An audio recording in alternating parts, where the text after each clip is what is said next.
প্রধান উপদেষ্টা অধ্যাপক মুহাম্মদ ইউনুস আজ মঙ্গলবার রাতে জাতির উদ্দেশ্যে ভাষণে আগামী ফেব্রুয়ারিতে জাতীয় নির্বাচন আয়োজনের ব্যবস্থা নেবেন বলে জানিয়েছেন চবি প্রধান উপদেষ্টার প্রেস উইং।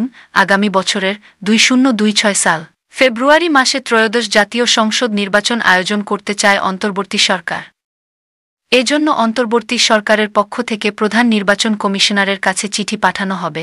জেন কমিশন আগামী রমজান মাস শুরুর আগে ফেব্রুয়ারিতে সংসদ নির্বাচন অনুষ্ঠানের আয়োজন করে। আমরা এবার একটি নির্বাচিত সরকারের কাছে দায়িত্ব হস্তান্তরের প্রক্রিয়া শুরু করব। অন্তর্বর্তী সরকারের পক্ষ থেকে আমি প্রধান নির্বাচন কমিশনারের কাছে চিঠি পাঠাব। জেন নির্বাচন কমিশন আগামী রমজানের আগে 2026 সালের ফেব্রুয়ারি মাসে জাতীয় নির্বাচন অনুষ্ঠানের আয়োজন করেন। সুন্দরভাবে নির্বাচন অনুষ্ঠান করে এ দেশের সব নাগরিক যেন একটি নতুন বাংলাদেশ গড়ার কাজে সফলভাবে এগিয়ে যেতে পারে, সেজন্য সবার দোয়া চান প্রধান উপদেষ্টা। বলেন, এই নির্বাচন যাতে। প্রধান উপদেষ্টা অধ্যাপক মুহাম্মদ ইউনুস আজ মঙ্গলবার রাতে জাতির উদ্দেশ্যে ভাষণে আগামী ফেব্রুয়ারিতে জাতীয় নির্বাচন আয়োজনের ব্যবস্থা নেবেন বলে জানিয়েছেন চবি প্রধান উপদেষ্টার প্রেস উইং। আগামী বছরের 2026 সাল ফেব্রুয়ারি মাসে ত্রয়োদশ জাতীয় সংসদ নির্বাচন আয়োজন করতে চায় অন্তর্বর্তী সরকার। এজন্য অন্তর্বর্তী সরকারের পক্ষ থেকে প্রধান নির্বাচন কমিশনারের কাছে চিঠি পাঠানো হবে।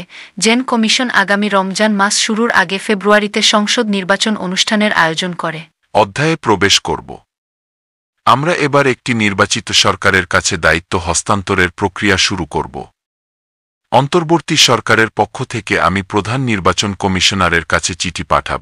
জেন নির্বাচন কমিশন আগামী রমজানের আগে 2026 সালের ফেব্রুয়ারি মাসে জাতীয় নির্বাচন অনুষ্ঠানের আয়োজন করেন। সুন্দরভাবে নির্বাচন অনুষ্ঠান করে এ দেশের সব নাগরিক যেন একটি নতুন বাংলাদেশ গড়ার কাজে সফলভাবে এগিয়ে যেতে পারে, সেজন্য সবার দোয়া চান প্রধান উপদেষ্টা। বলেন, এই নির্বাচন যাতে